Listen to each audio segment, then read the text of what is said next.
What's up, my fellow Chibits? Today, I'm here to bring you a anime review on Fairy Tail 2014, even though we are in 2015. So, this episode, very entertaining. Like, I was very entertained when I was watching this episode. Like, I grabbed me a swig of coffee, as always, when I sit down to watch anime, and I was just chillaxing and enjoying this episode of Fairy Tail. I mean, animation, for the most part, when it came to this episode, looked really damn good.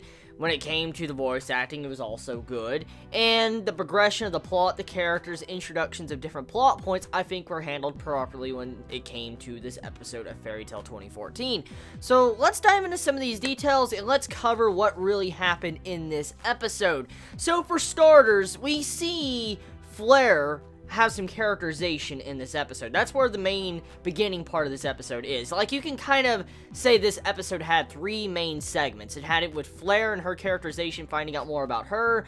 You find out more about this dude that oddly looks like a demon or something, because you have this demon vibe coming off of him.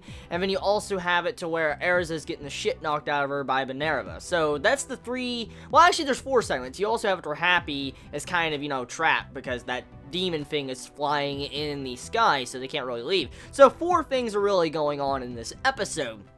Now, getting into the Flare segment, that's what I want to cover first. Flare gets some characterization. We get to find out how she joined her guild when it was the Grand Magic Games, when she joined that guild to take down Fairy Tail. We finally find out why she joined them and how she joined them, and we kind of find out where she grew up at. So we kind of find out that Flare grew up in this village, this giant village when she was little, and since she was so different from everybody else, one day she decided to pack up her things and she left to go to the real world where everybody else was. And she was very frightened and scared because she wasn't used to this environment of so many people at the same size as her, and she eventually wound up in the guild that wanted to take down Fairy Tail, and she didn't really realize what was right at the time, like if, you know, Fairy Tail was good or not, so she just went along with her guild, and eventually you know what happens after that. Rest, you know the history.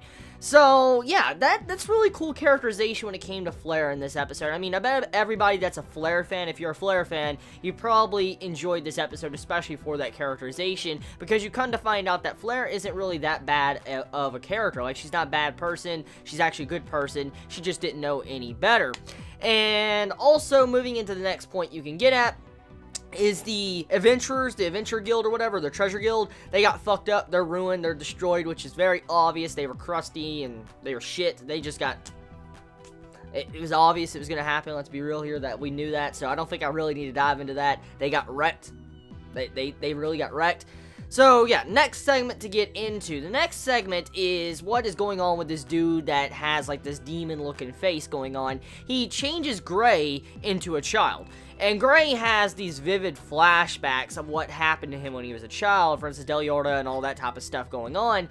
And you see how he's starting to remember this and all that, and he's like, all these different things and aspects that's going on in this arc, it's reminding him of what happened to him when he was a child, with the moon drip to this dude, to him being a child, the eyes, so many different things is reminding him of what happened when he was a child, and he's not liking that whatso bit, and it kind of shook him up when he first got turned into a child. And so, how is Gray going to really overcome this? Because now, he's up against this dude, and he can't really use his magic efficiently, because we found out in, you know, the last episode of Fairy Tail, that this dude, he, like, you know, makes it to where your magic is not as good, and you can't really use the full extent of your magic, because that's why Erza is getting the shit knocked out of her in this episode. And then also Natsu, he's kind of useless too, because, you know, he can't really use much of his magic.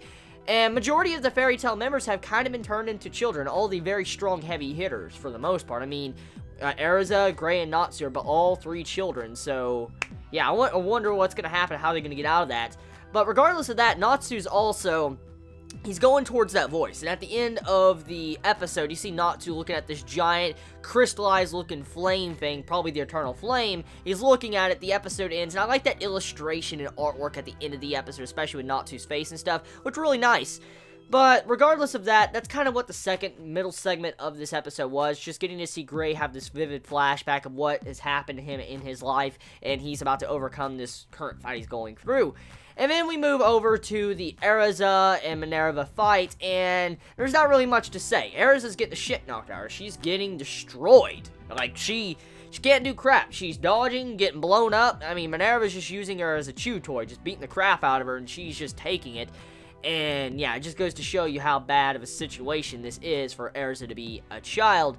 And what is the way to counteract this magic? That's what we all have to wonder right now. Like, you know, how do you counteract this magic? Do you have to beat this dude to be able to get rid of this magic spell? Is there a certain radius? Like, can you get a certain radius away and it dispels? Like, you can go back to normal? A lot of questions I have right now about this magic.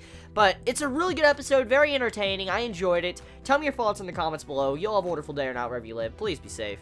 Chibi out.